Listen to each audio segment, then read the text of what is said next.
Wil Afalau. Un tro, roedd hen ŵr o'r enw William Jones yn byw mewn bwthyn bach yng nghanol y wlad. Hen ŵr caredig iawn oedd William Jones, a byddai bob amser yn barod i helpu pobl eraill. Er ei fod yn hen, roedd yn weithiwr da, a byddai'n mynd o gwmpas y ffermydd i helpu'r ffermwyr pan fyddai'n brysur iawn arnyn nhw. Un noson, eisteddai William Jones ar hen fainc y tu allan i'r bwthyn, yn gwylio'r haul yn mynd i lawr. Roedd ganddo afal mawr coch yn ei law, a dechreuodd fwyta. Wrth fwyta, dechreuodd feddwl sut y gallai wneud pobl yn fwy hapus. Pe bai gen i ddigon o arian, meddai, gallwn brynu pethau i'r rhai sy'n rhy dlawd i brynu dim eu hunain, ond os gen i ddim arian o gwbl. Bwytaodd ddarn arall o'r afal, ac ochnneidiodd yn drist. Ymhen tipyn, doedd dim ar ôl o'r afal ond y galon. Edrychodd yr hen William Jones yn hir ar galon yr afal. Yna, daeth syniad ryfedd i'w ben, a dechreuodd wenu. Yn lle taflu'r galon, fe roddodd yn ei boced, ac ar ôl mynd i'r tŷ y noson honno, fe roddodd mewn hen gist dderw fawr oedd ganddo o dan y gwely. Yna, digwyddodd peth ryfedd iawn. Bob tro yr ai'r hen ŵr i weithio i'r ffermydd o hynny ymlaen, gofynnai am gael ei dalu, nid mewn arian, ond mewn afalau. Ni allai'r ffermwyr ddeall hyn o gwbl, a dywedai rai fod yr hen William Jones yn dechrau drysu druan. Yn awr, mwyn gwneud tipyn o sbort am ei ben, galwai rai yr hen ŵr yn Wil Afalau.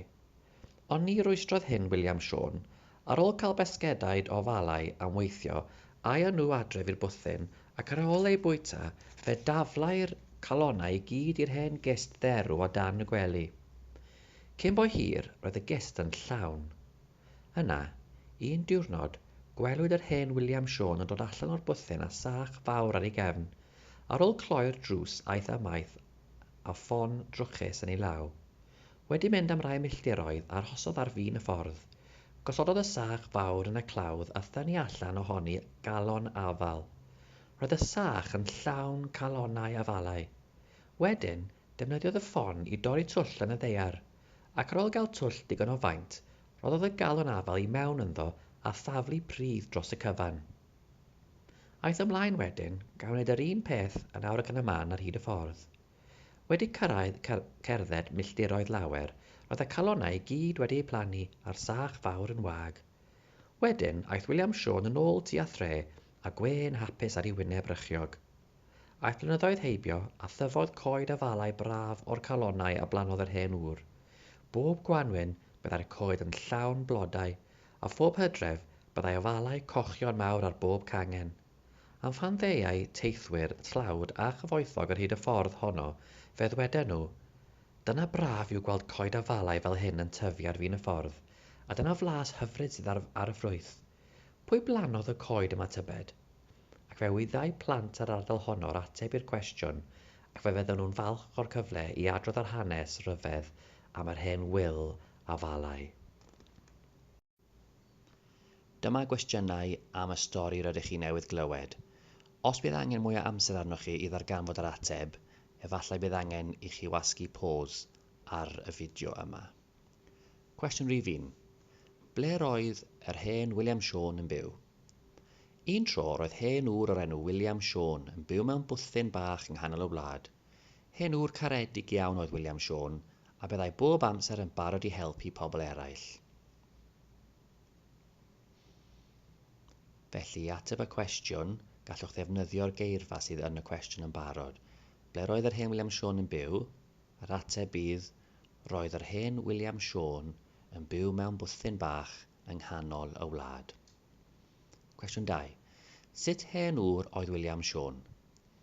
Un tro roedd hen ŵr o'r enw William Jones yn byw mewn bwthyn bach yng nghanol y wlad. Hen ŵr caredig iawn oedd William Jones, a byddai bob amser yn barod i helpu pobl eraill.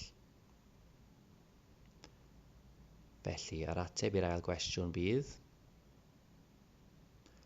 roedd William Jones yn hen ŵr caredig iawn, a byddai bob amser yn barod i helpu pobl eraill.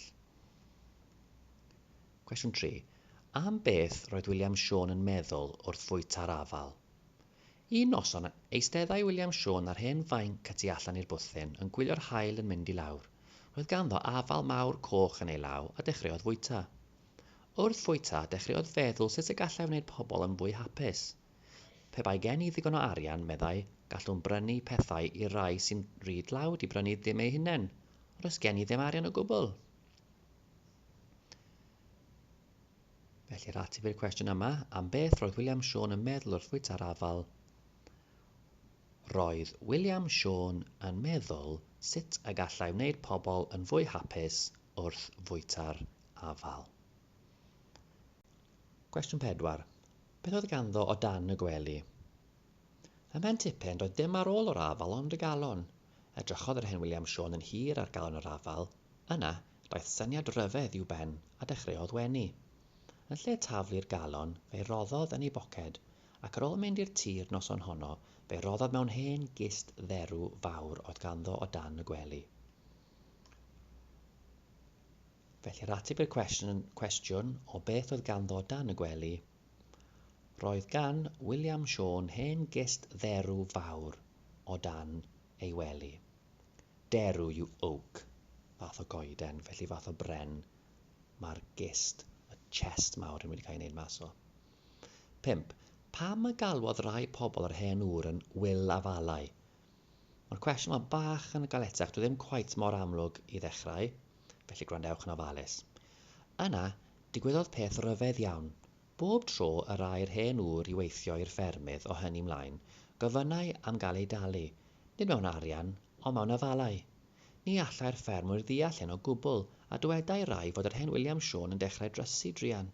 Yn awr, mwyn gwneud tipyn o sbort am ei ben, galwai rai'r hen ŵr yn Wil Afalau.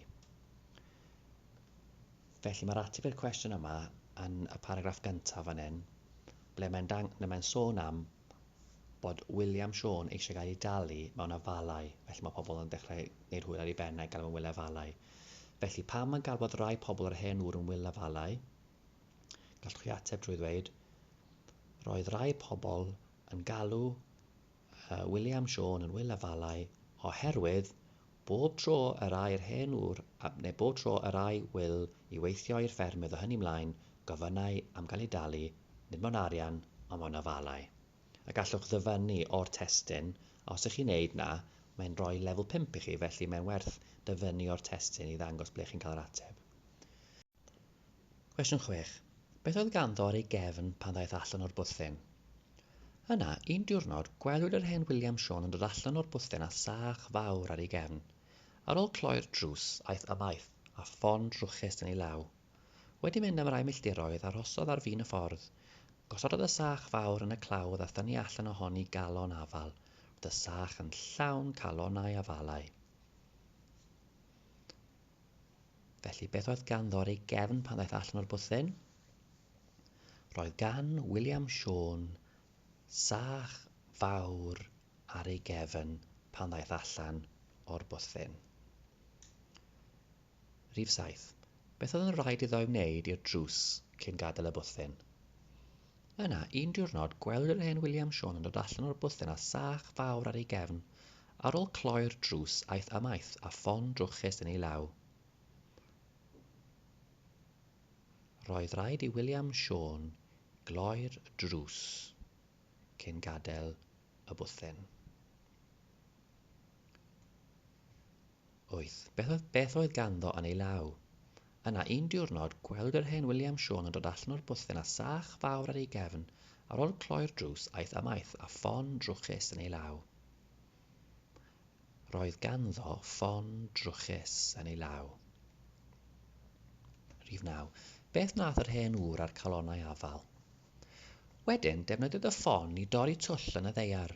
Ar ôl cael twll digon o faint, roddodd y galon afal i mewn ynddo a thaflu pridd dros y cyfan.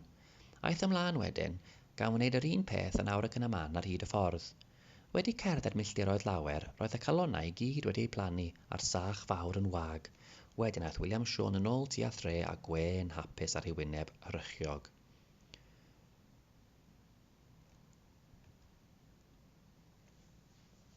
Felly, beth wnaeth yr hen ŵr ar calonnau afal? Mae disgrifed ar y top fan hyn, ond y gair ni'n edrych am yw bod wedi plannu'r calonnau afal. Felly beth wnaeth yr enwr ar calonnau afal?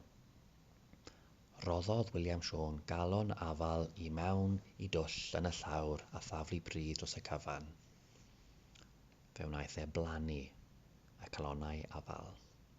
Rhif 10. Pwy oedd yn holi ynghylch y coed afalau? Aeth blynyddoedd heibio a thyfodd coed afalau braf o'r colonnau a blanodd yr hen ŵr. Bob Gwanwyn byddai'r coed yn llawn blodau, a phob Hydref byddai afalau cochion mawr ar bob cangen. A phan ddeuai teithwyr tlawd a chyfoethog ar hyd y ffordd honno, fe ddweden nhw, dyna braf yw gweld coed afalau fel hyn yn tyfu ar fin y ffordd, a dyna flas hyfryd sydd ar y ffrwyth. Pwy blanodd y coed yma tybed? Pwy oedd yn holi ynghylch y coed afalau? Roedd teithwyr tlawd a chyfoethog yn holi ynghylch y coed afalau. Gobeithio bod chi wedi mwynhau y dasg bach yma bore yma, a gobeithio bod chi'n mwynhau eich gwyliau. Pob hwyl!